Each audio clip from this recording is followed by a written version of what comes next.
جسے قلعوں کا بادشاہ کہا جاتا ہے۔ یہ قلعہ صرف مٹی اور پتھر کا نہیں تھا، یہ اسکردو کی ہمت اور اس کی طاقت کا گواہ ہے، جو آج بھی شہر کے اوپر ایک نگہبان کی طرح کھڑا ہے۔ اچھا یہ اچھا اسکردو کی تاریخ میں ایک ایسا صفحہ بھی ہے جو ہر پاکستانی کے دل کو گرما دیتا ہے۔ یہ کہانی ہے 1947 سے 1948 کی، جب پورا سب کانٹیننٹ آزاد ہو رہا تھا۔ اسکردو ایک عظیم امتحان سے گزر رہا تھا۔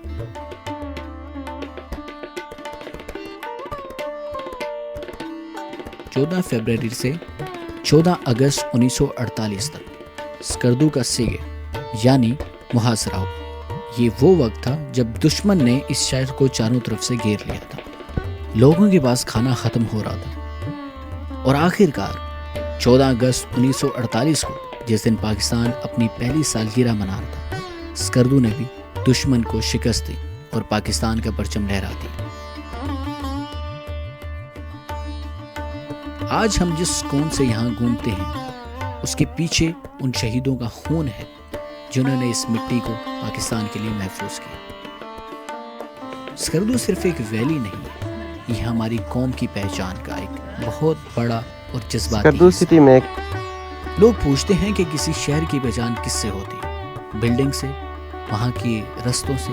میرے خیال سے شہر کی پہچان اس کے لوگوں سے ہوتی ہے۔ اسکردو کی سب سے بڑی خوبصورتی اس کے مناظر نہیں بلکہ اس کی روح، جو یہاں کے رہنے والوں کے رویوں اور ان کی روایتوں میں بستی ہے۔ اگر آپ صبح سویرے اسکردو کی گلیوں میں نکل جائیں تو آپ کو ایک عجیب سا سکون ملے گا۔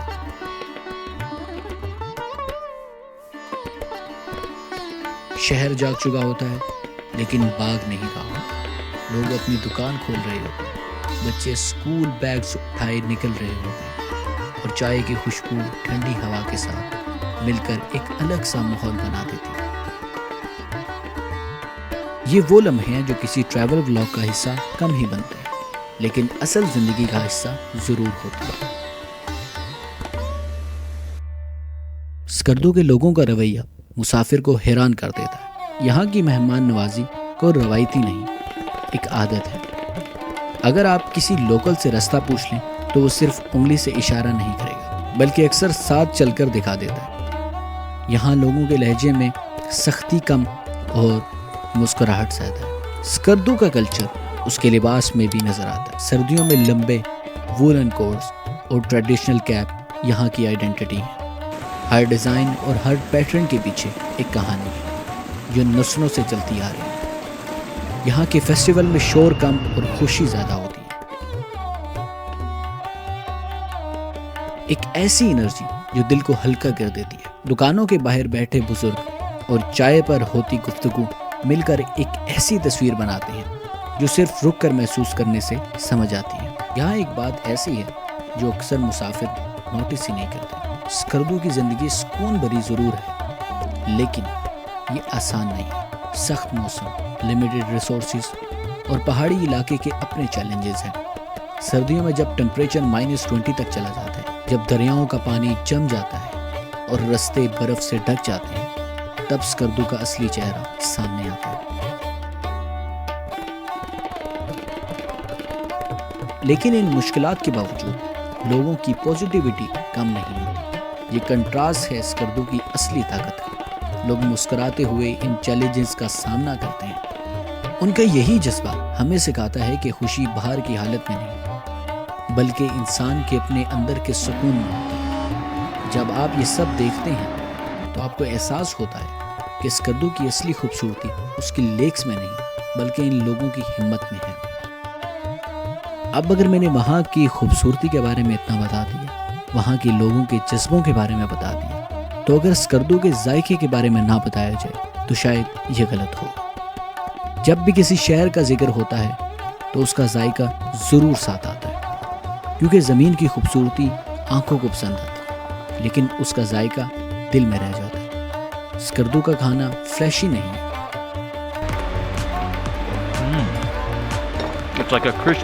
نہ ہی بہت زیادہ مرچ مسالے ہوتے ہیں۔ یہاں کے ٹیسٹ میں سمپلسٹی چھپی ہے۔ اسکردو کے ٹریڈیشنل ڈشز جیسے منتو یعنی ڈمپلنگز اور گیال ان انگریڈینٹ سے بنتے ہیں جو یہ زمین خود دیتی ہے. ویٹ، بٹر، ڈرائی میٹ اور تازہ دودھ، یہ سب مل کر ایک را ایتھینٹسٹی پیدا کرتے ہیں. یہاں کا کھانا زیادہ پروسیس نہیں ہے، اسی لیے اس میں اصلی مٹھاس محسوس ہوتی ہے. لوکل لوگ گھر کا کھانا پسند کرتے ہیں. روٹی کا بڑا سائز اور بٹر کا زیادہ استعمال یہاں کی ٹھنڈ سے لڑنے کے لیے ضروری ہے.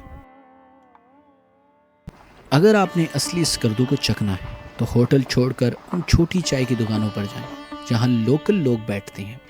گرم چائے کی بھاپ، تندور کی خوشبو اور ٹھنڈی ہوا کا مکس ایک ایسا مومنٹ بناتا ہے جو میموری بن جاتا ہے. اسکردو کا نام لیتے ہی ہمارے ذہن میں شنگریلا، ستپارا اور دیوسائی آتے ہیں. برف سے ڈھکے پہاڑ اور نیچے پانی کی جھیلیں تصویر کا حصہ بن چکی ہیں. لیکن اسکردو کی خوبصورتی صرف کیا دیکھنا میں نہیں بلکہ کس طرح دیکھنا ہے اس میں چھپی ہے.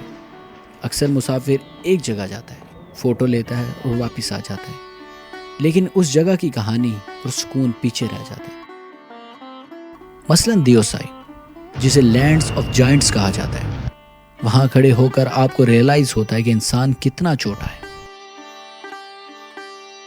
وہاں سائیکالوجی کا ایک رول کام کرتا ہے. جب ایک منظر پیچھے سے زیادہ پاورفل ہوتا ہے، دیوسائی کی خاموشی خود بول رہی ہوتی ہے. وہ منظر جو تصویر میں اچھے لگتے ہیں، اصل میں وہ تصویر سے زیادہ کہیں گہرے ہوتے ہیں.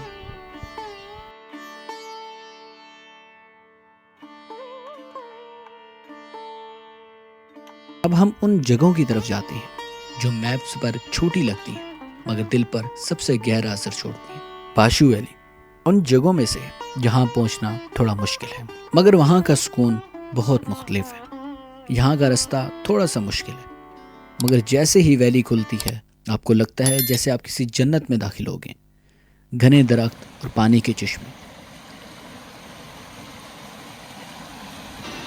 یہاں وقت دھیما ہو جاتا ہے بلکہ یہ خاموشی سے آپ کے دل میں اتر جاتی ہے.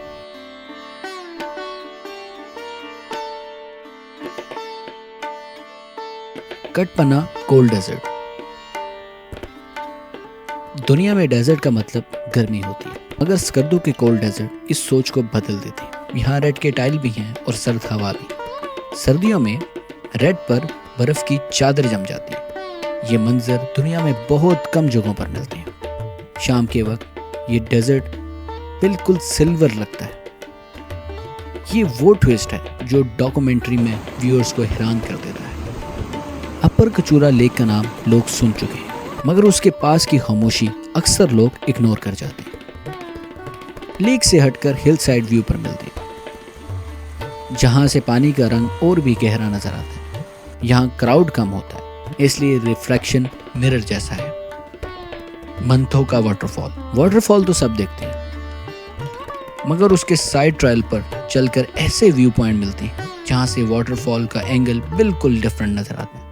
یہ چھوٹی چھوٹی جگہیں ہی ڈاکومنٹری کو یونیک بناتی ہیں.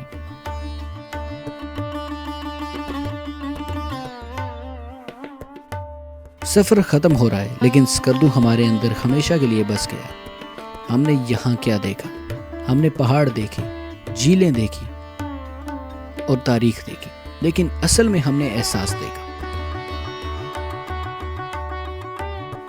ہم نے دیکھا کہ کیسے ایک شہر مشکلات میں بھی مسکراتا ہے. اسکردو ہمیں سکھاتا ہے کہ زندگی صرف رستے طے کرنے کا نام نہیں بلکہ لمحوں کو رک کر محسوس کرنے کا نام ہے.